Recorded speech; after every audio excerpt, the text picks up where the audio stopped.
This is a recording of a paper which was given as part of the Being Human Festival 2020. So this was the Mutual Improvement Café with me, Catherine Charlwood.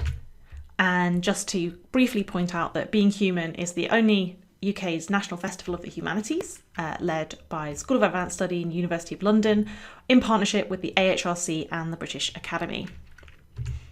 And a quick thank you to the British Association for Victorian Studies, or BAVS, who funded me to go and look at the holdings for mutual improvement in a variety of regional archives across Wales. So this is mutual improvement in 19th-century Wales and Liverpool. So I'm going to begin with a little thought experiment. You could be listening to this from anywhere in the world, but if we were meeting in person though, this wouldn't be the Liverpool Mutual Improvement Society, nor even would it be the Liverpool City Centre Mutual Improvement Society, because these societies were inherently more local than that. Named for the church or chapel in whose rooms they met, these societies often took on the names of roads or streets. So you can see here Roath Road Wesleyan Mutual, Alla Road Literary Society, Limekiln Lane Mutual Improvement Society. Now, given that where I am, it's a residential area built on a former working dock, there isn't a church or chapel particularly near here. So let's imagine that we would be, laser pointer, we'd be the Coburg Dock Mutual Improvement Society, allowing for the fact that there would probably be enough ready members to have a separate Albert Dock Mutual Improvement Society and indeed Prince's Dock Mutual Improvement Society. I say this because to use the real example of Limekiln Lane Mutual Improvement Society from the 19th century, we can see from their 1955 advertisement that their geographical area of operation was actually quite small.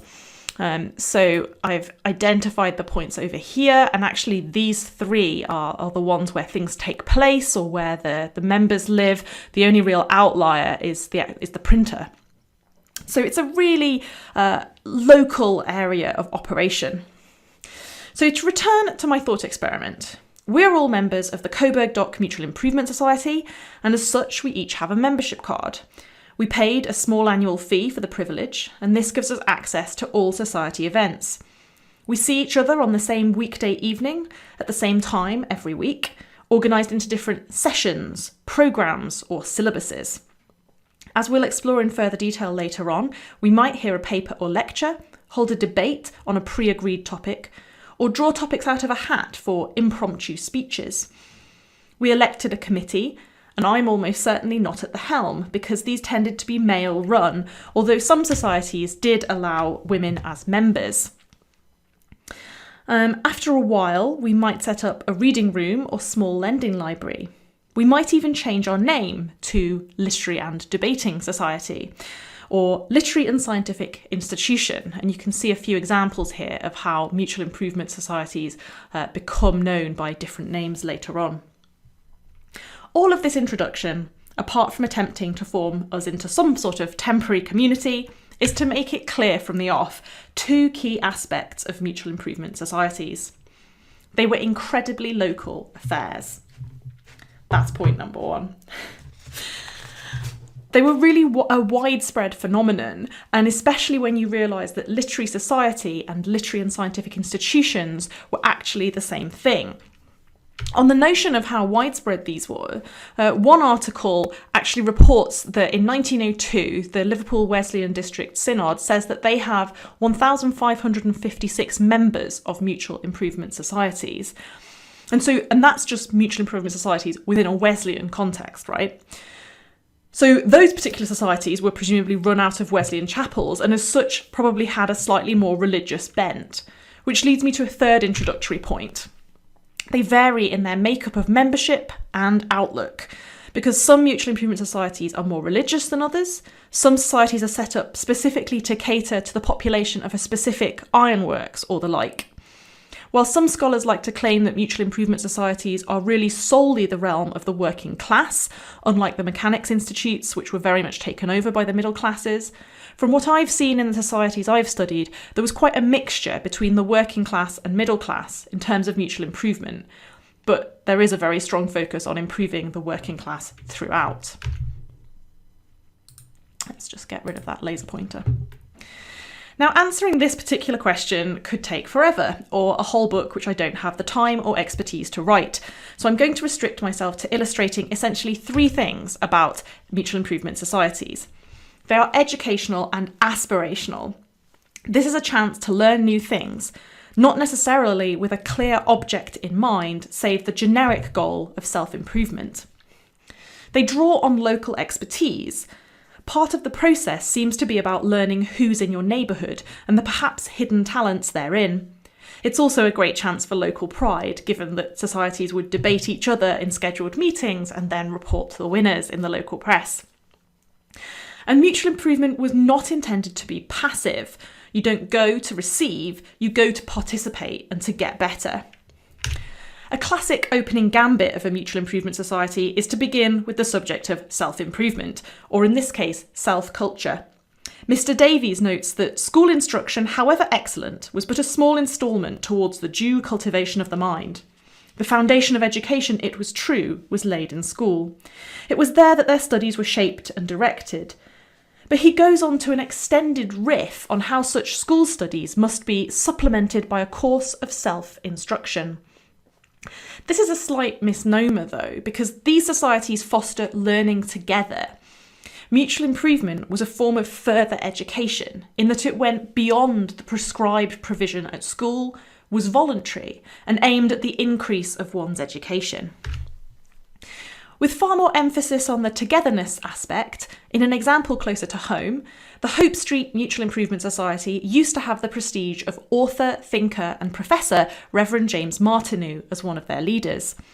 Upon his leaving Liverpool after a quarter of a decade, the society wrote him their thanks, and in his reply, Martineau characterises the work of the society as avowedly the mutual improvement by manly comparison of thought and feelings of those who find themselves struggling with the same difficulties and occupying nearly the same stage of mental and moral experience. There's clearly a religious bent here, but I like his emphasis on community and fellow feeling. In my final, though favourite example of the character of mutual improvement societies, the editor of the magazine of the Michelin Literary and Debating Society reflects on all the added benefits of such groups. So it's not just the kind of educational aspect, but added to these great benefits are others which inevitably proceed from a society of this kind. Not only do we gain in general information, but we acquire greater breadth of mind from hearing opinions different from our own and seeing things from different points of view. Above all, we gain in knowledge of each other and learn to treat each other's differences of opinion and thought in a tolerant and courteous manner. Now, perhaps it's the state of politics today that makes me find this statement so particularly moving. But I do think that is one of the particularly wonderful aspects of these societies, that it wasn't just about the kind of educational input that you got, but also that ability to be a part of a community and to play your role within that. Now, it's also very clear from looking at the reports in local newspapers that mutual improvement was designed to draw on the local expertise in the area. So this is the start of the Mother Mutual Improvement Association, and they have quite a characteristic gentleman who gives a speech to this opening association and lets them know that it is quite possible to do this within the surrounding area. So he proclaims, "It may be said that it is difficult, if not impossible, to obtain the services of persons qualified to instruct and to inform us in this immediate neighbourhood. I do not think that is the case. I myself know several instances of special knowledge acquired by individuals in their leisure hours who are not 500 yards from this room. For instance, there is Mr. Norbury, the grocer in Georgetown, a man of retired habits, but possessed of much astronomical information and, I think, a skilled botanist. Then there is Mr. Parry of the West of England Bank, a gentleman who has applied himself for years to the study of entomology, that is, insect life. One of the wonderful things about 19th century reports of speeches is that they give you all of the reactions as well. So you get applause and cheers, and you really feel like you're there. And this is a small fraction of the number of men in the area that are named as possible future lecturers for the society. But mutual improvement membership, though, was not intended to be a passive state of imbibing information. In 1859, the otherwise jubilant yearly report from the Amlwch Literary and Scientific Institution regrets that some of the younger members, who have for some years now had access to the library and other advantages offered, do not come forward with the first fruits of their literary gleanings in the shape of an occasional public lecture. So whatever learning is undertaken within the society is expected to be put to good use, with those lectured to begin with eventually becoming the lecturers. And there's another newspaper report where the lecturer sort of says at the end of his speech, it's the wrong way round. One of you should have been behind this table, not I.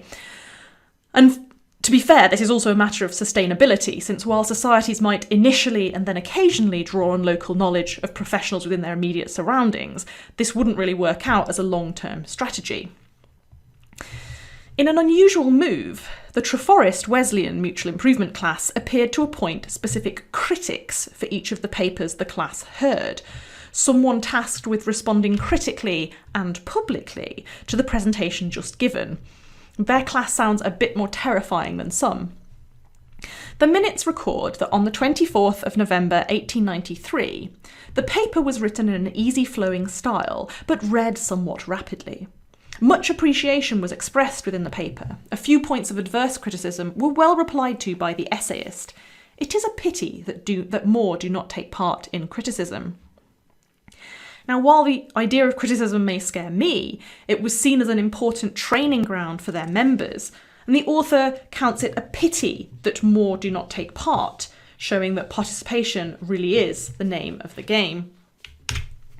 To end this section on a more positive excerpt from the Treforest Minute Book, earlier that year, we had impromptu speaking in which a good many took part, showing considerable improvement in speaking ability from former occasions. Not only was there active participation, but improvement, something looked for and celebrated by these societies. So I'm not actually going to cover the social teas, but I just wanted to point out that these societies were little communities of their own, which scheduled social events or public events where friends of members could come along, presumably with the hope of inspiring them to become future members. And the reports of these social teas indicate that they really went to town with decorating the room. There's mention of Japanese lanterns and this sort of thing.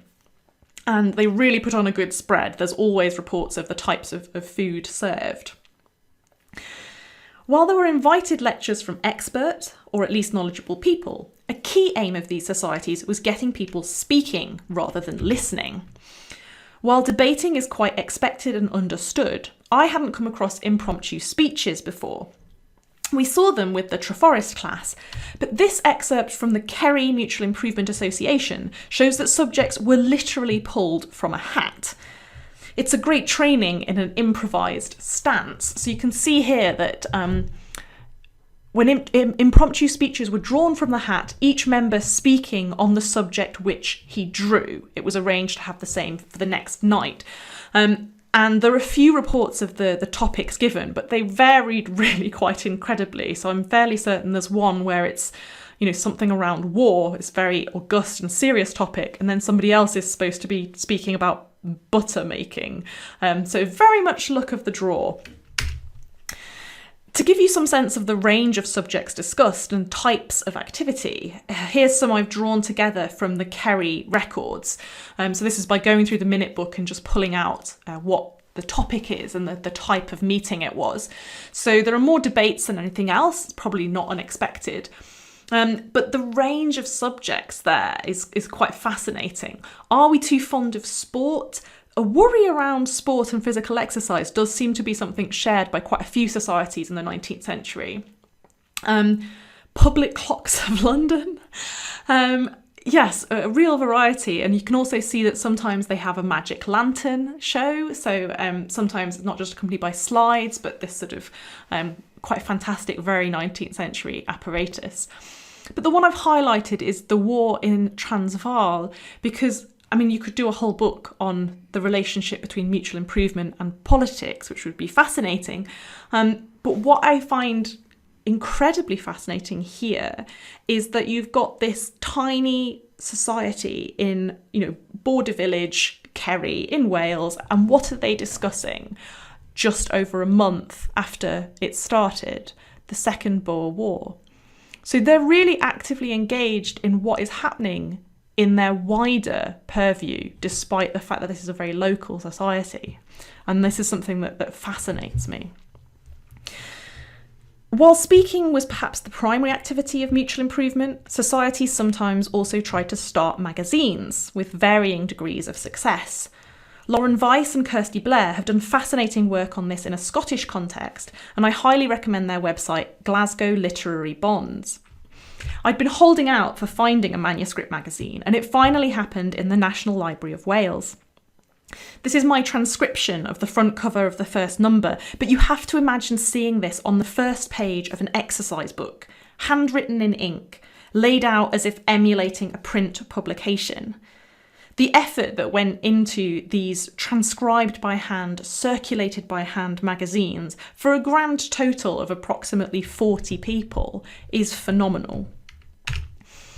A total of 4 copies were written out with strict rules for circulation, as you see here. I wanted to share this with you not just because it's such a find, but because nothing else demonstrates more keenly how serious these people were dedicated to the cause of mutual improvement. So you've got to get in quick with your reading because you're only allowed it for 2 days. Now, mutual improvement societies were everywhere in 19th century Britain. So why is it that I'm focusing in on Wales? What's special about Welsh mutual improvement? They do seem to be particularly musical, which is interesting. One thing is, because mutual improvement societies and industrial boom go together, we do see a particular flourishing of these in Wales. However, as Lisa Peters points out, quote, an industrial class of English-speaking mine owners and managers joined the established English-speaking gentry, while an immigrant Anglophone working class largely supplanted the southern Welsh peasantry, close quote. And this leads me to focus in on one historical event of extreme importance for 19th century Wales. 1847 saw the publication of the reports of the Commissioners of Inquiry into the State of Education in Wales, a 3-volume review of the education system in Wales. With these official reports being bound in blue volumes, this becomes known as the treachery of the Blue Books. Why? 3 non-Welsh speaking education inspectors travel around Wales, and bear in mind that in 1847 the transport infrastructure was terrible to non-existent, and they visit schools where they didn't understand what was taking place, literally didn't understand it because they don't speak the language. The result was a damning indictment of the Welsh language, that the Welsh language is a vast drawback to Wales and a manifold barrier to the moral progress and commercial prosperity of the people. It is not easy to overestimate its evil effects. It is the language of the Cymry and anterior to that of the ancient Britons. It dissevers the people from intercourse which would greatly advance their civilization and bars the access of improving knowledge to their minds. Ultimately, this leads to English displacing Welsh in school classrooms.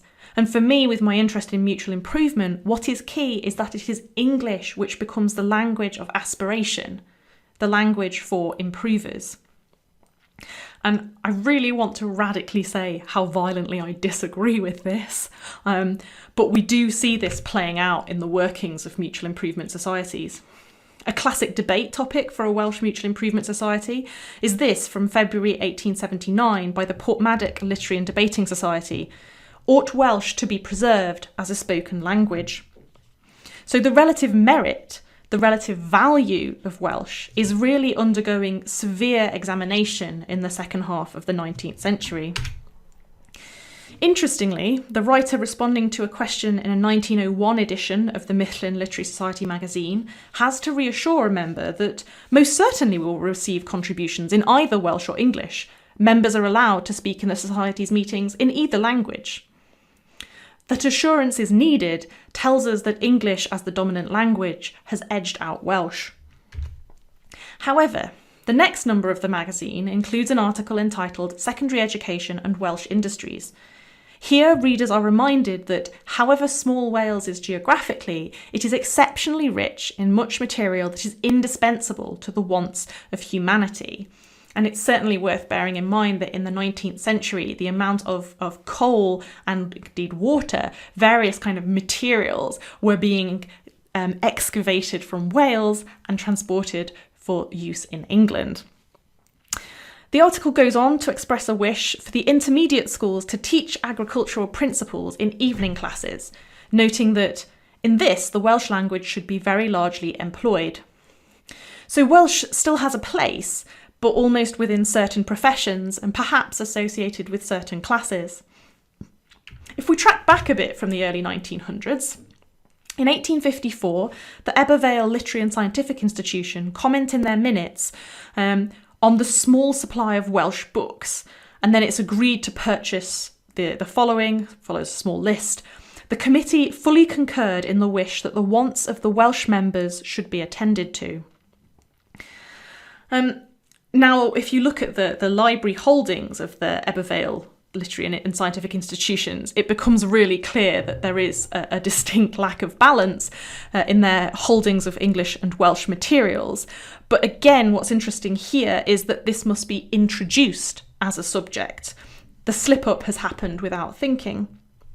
Noticeably, the minutes refer to Welsh members, not Welsh speakers, perhaps indicating that the Ebervale works and institution was largely populated by immigrant Anglophone workers. And the Ebervale, it's an ironworks, it's absolutely huge. So yes, it is likely that there were an awful lot of immigrant workers who came as it grew.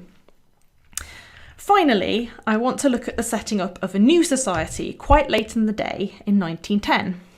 The Penmaen Mawr Mutual Improvement Society begins its life with the rule that all subjects of debate be spoken in English, if there are any English members present.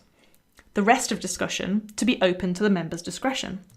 However, 4 days later, it is decided that the opening address in each meeting to be always in English, the discussion also to be in English, but liberty will be granted to speak in Welsh when a member really prefers to do so.